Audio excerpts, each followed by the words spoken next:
Hello everyone, welcome back to our channel Trisha's blog. চলে এলাম নতুন একটা ভিডিও নিয়ে।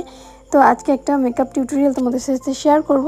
তো প্রথমেই বলে নিচ্ছি, লাইটের জন্য একটু সমস্যা হতে পারে, তোমরা একটু ম্যানেজ করে নিও। তো আমার একটা বোন আর সম্পর্কেও আমার ননদ হয়। তো আজকে ছিল ওর বিয়ে, তো তার জন্য আমি ওকে রেডি করাচ্ছি। তো ওর কোনো রকম কোনো ডিমান্ড ছিল না যে ওকে কেমন করে সাজাবো, কেমন সাজবে, সমস্ত কিছুই আমার উপরে ছিল যে আমি ওকে যেমন করে সাজাবো তেমন করেই সাজবে। তো আজকে ডেটটা ছিল 3 মে। তো আজ ওর বিয়ে হওয়ার কথা ছিল 1 মে যে বিয়ের ডেটটা ছিল সেদিনই হওয়ার কথা ছিল। তো বাড়ির কিছু, ওর শ্বশুরবাড়ির কিছু সমস্যার জন্য ওই দিন আর হয়নি। ওই জন্যই ও 3 মে ওর বিয়েটা ফিক্সড হয়, একদম গোধূলি লগ্নে, একদম সন্ধ্যাবেলায় যেরকম সময় থাকে সেরকম। আর যা তোমরা সবাই জানো যে এই সময়টায় প্রচণ্ড পরিমাণে গরম পড়ছিল, একদম বিচ্ছিরি পরিমাণে গরম। তো প্রথমেই আমি ওর ফেসটাকে ভালো করে ক্লিন করে নিয়ে তারপর একটা টোনার অ্যাপ্লাই করেছি। আর তারপরে পিএসসির যে অ্যাকোয়াব্লাস্ট যে ময়েশ্চারাইজারটা আছে ওয়াটার বেস, সেটা আমি অ্যাপ্লাই করেছি। আর তারপরেই আমি অ্যাপ্লাই করেছি একটা ফরএভার 52 এর একটা প্রাইমার। আর তারপরে যেহেতু প্রচণ্ড গরম তার জন্য রিকোডের ফাউন্ডেশন আমি ইউজ করেছি আজকে। আর রিকোডের ফাউন্ডেশনগুলো কিন্তু ওয়াটারপ্রুফ ফাউন্ডেশন।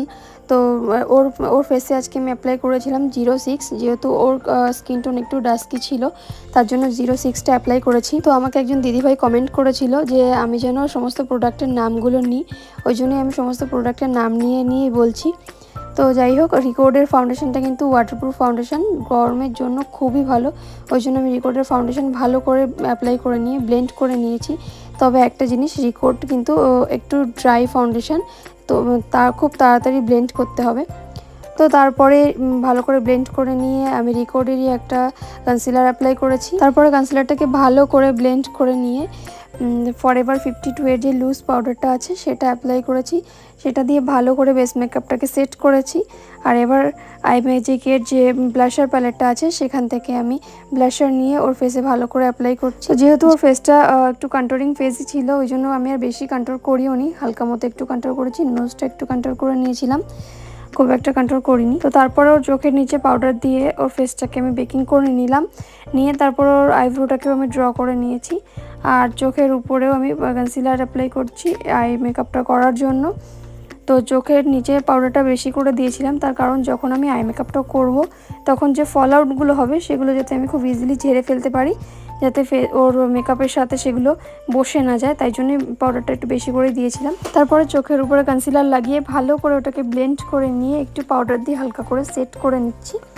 তো তারপরে এবার আমি আই মেকআপটা স্টার্ট করে দিয়েছি। তো ওর খুব একটা লাল লাল টাইপের কোনো একটা আই মেকআপ আমি করবো না, খুব লাইট একটা আই মেকআপ করব, কারণ ও খুব একটা ডিপ, মানে ও প্রথমত সাজেই না, তার মধ্যে বেশি হেভি কিছু করব না, সিম্পলের মধ্যেই আমি রাখতে চেয়েছিলাম। প্রথমেই একটা লাইট ব্রাউন কালার নিয়ে ওর ট্রানজিশন পয়েন্টে আমি ভালো করে ব্লেন্ড করে নিচ্ছি। তারপরে একটা রেডিশ কালার নিয়ে, যেহেতু বিয়ের দিন ছিল ওই জন্য হালকা একটু রেড পিঙ্কের মধ্যে হলে একটু সুন্দর লাগবে দেখতে। যেহেতু ওর খুব একটা ফেয়ার টোন নয়, ওর মানে স্কিন টোন একটু ডাস্কি, নিউড লুকও করতে চাইছি না, একটু হালকা রেডিশ টোনের মধ্যে রাখতে চাইছি। তো তারপরে আমি লাইট ব্রাউনটা ব্লেন্ড করে নেওয়ার পরে তারপর একটু হালকা রেডিশ কালার দিয়ে ওর আউটার কর্নার আমি ব্লেন্ড করে নিচ্ছি ভালো করে। সবসময় একটা জিনিস মাথায় রাখবে, ব্লেন্ডিং কিন্তু আই মেকআপের মানে পক্ষে সব থেকে জরুরি। ব্লেন্ডিং যত ভালো হবে তত আই মেকআপও সুন্দর হবে। তো যাই হোক, তারপরে আমার আই মেকআপ দেখো কমপ্লিট হয়ে গেছে। তোমরা যদি আই মেকআপের ফুল টিউটোরিয়াল চাও আমাকে কমেন্ট করে জানিও, আমি অবশ্যই দিয়ে দেওয়ার চেষ্টা করব। তারপরে ওর চোখের নিচে যে এক্সট্রা পাউডারগুলো ছিল সেগুলো আমি ঝেড়ে ফেললাম, ওর চোখটা একটু টানা টানার মধ্যে আমি রেখেছি।